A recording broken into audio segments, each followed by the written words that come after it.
Welcome, my royals, to Queen Worm Farm. And who hates sifting? Who hates sifting? Going and using these. Oh my word, I absolutely do. And I am going to show you what I personally do so I don't sift. Before I started raising red wigglers, I watched hundreds of YouTube videos, all different people. I wanted to see what others were doing, so I kind of had an idea what was I getting into, and then when I got my worms, I can incorporate some of the things I saw, but then make up my own routine. Now, the videos are definitely helpful, but everyone sifts. And so I have these screens already because I do a lot of sifting with seeds because I save all my garden seeds.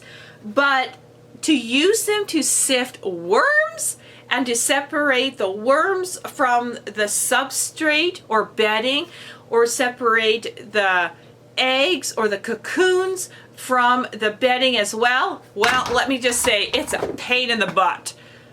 I can take the adults out of this tub right here faster than I can sift. So I really had to think about, how do I get around this? How do I get the eggs out of the bedding when I want to keep the bedding to grow plants in, but I want to keep the eggs? Or how do I get all these worms out of the bedding when I have all these eggs in the bedding and I want to save the bedding and the eggs so they can hatch, but get the adult worms out to another tub because I need them to breed again? It took me, honestly, about 6 months to figure out what to do about this, because this to me is a big waste of time. I don't have anything industrial. I am one person raising all these worms. So after observing my worms breeding, then laying those beautiful eggs, and then those eggs hatching and then growing, I really paid close attention to all the cycles. When they hatch, what they look like, how fast they grow, all those really important key things that you should always know about your worms. The best is just doing it and then observing what you are seeing and take those mental notes. And I found something really cool. There is a perfect time in order for you to get that beautiful dirt to grow in without removing all the eggs, but before the worms are adults and breeding. So it happens around 5 to 6 months, even 7 months. You got to watch the growth because every place is different.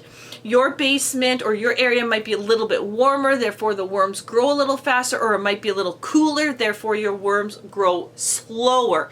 So between that 5 to 7 months, because there's lots of variables in there. Now in this tub, I have worms that are about 6 months old.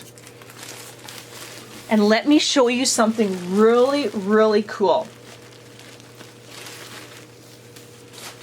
First of all, you see all the castings on top. So if I just take my fingertips here and I just go very gently on top, you can see all these beautiful castings. Now you can grow in this beautiful plants, and I showed you that on the previous video.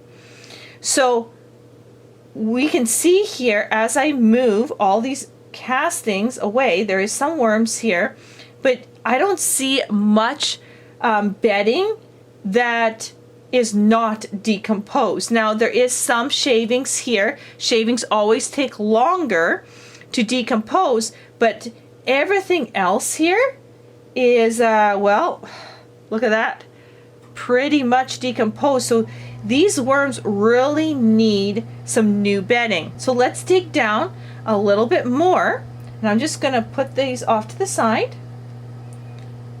I'm going to dig down a little more. Now, even when I dig down, I don't see a lot of difference between the top here and the bottom, meaning that this bedding is basically castings, and these worms need some new bedding. So that's one indication. The next is worm size. I'm just gonna grab a worm right here, and he's about 2 inches long. This is about the size that you want them to be, and then change the bedding for a really important reason. They're not ready to breed yet, but give it a month or 2 months, they will be ready to breed. Now I'm just going to grab a breeder worm to show you the size difference. So I grabbed this worm from my breeder bins, that I call them breeder bins because they're already breeding. This one is not yet, and you can see the difference. You can see that this one's a little bit chubbier and it's lighter in color because it's eating the sawdust. I have a little more sawdust in this bedding than in this one here, but you can see the size difference. So when you start working with your worms, you can just look on the size and you can see, go, okay, this is the end result. They'll start breeding when they're about this big, but when they're like this, I've got about 1 to 2 months, depending how fast they're growing and variables like that. So these guys are not laying eggs yet, and this is the perfect time to get them some new bedding while you benefit from harvesting this beautiful gold. Put it in a tub. I have a 45-gallon drum in which I dump all of this in, that I grow all my starter plants in. And that way you're not having to remove any eggs or sifting. The only thing you need to do is get these beautiful worms out of the bin. Now, even if you try to sift this, it's damp.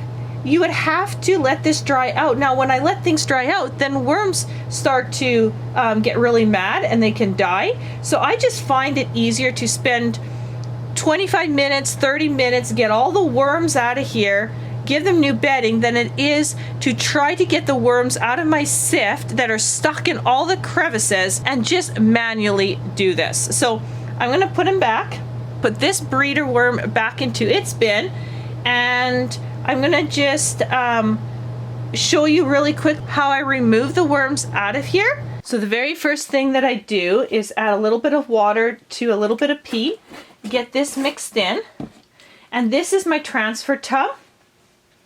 So I'm gonna put all the worms in here from my main tub, and that way they got somewhere to go and hide in the meantime. I also have a tub here that I'm just gonna set aside, and that's where I'm going to put this beautiful castings here and decomposed bedding, and that's my transfer tub. And I'll show you my 45-gallon drum in a moment once I got this one filled. So you can't see this, but I do have it off to the side. I just can't get everything in the camera view all at once. What I kind of like to do is I start on one end, and I am just going to dig down, loosen things up, and take a look at all of these beautiful red wigglers.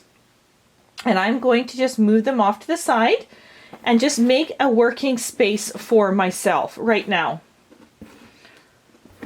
So just like that. And this working space is important. It's a clean area where I can do the separation, and it just makes sense to me personally in my mind. And so then let's get started. So then I just take a little bit back here, and now I just start separating. So I just put some on my hands, and then I drop them into that transfer tub over here, so they can burrow themselves down under until all this bedding has no worms. I just want to point out why I was taking the worms out. I found a cocoon or an egg, and this tells me that in this tub there are some worms that are sexually mature. But that's one that I found out of all this. So there's not going to be a lot, but this is your critical time that you definitely want to get these worms out of this wonderful growing medium now so they're not full of eggs. What I'm going to do with this egg is just put it in a container with already eggs that are going to hatch. And then what I am going to do with this is put it into my transfer bucket.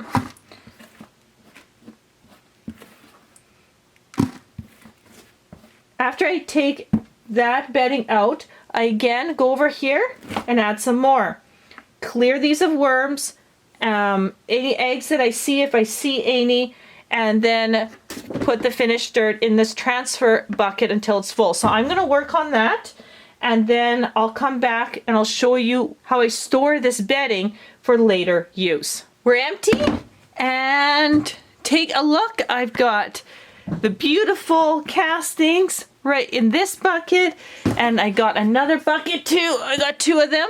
So as you can see right here, I have this just in the corner of my basement. It's a 45-gallon drum. I do have a couple of bags over it. I don't want the castings and composted soil to dry out. And if there is some worms in here that I miss, of course there is, right? I don't want them to die, and they might as well just compost what there is. And when I take the castings out of here and the composted soil, because it's mixed, right? Then whatever size they are, I just add them into whatever worm tub matches their growth. Now I'm going to use my phone for a little bit of a flashlight here, and you can see here, this at the bottom right here is all the beautiful casting. Look at that.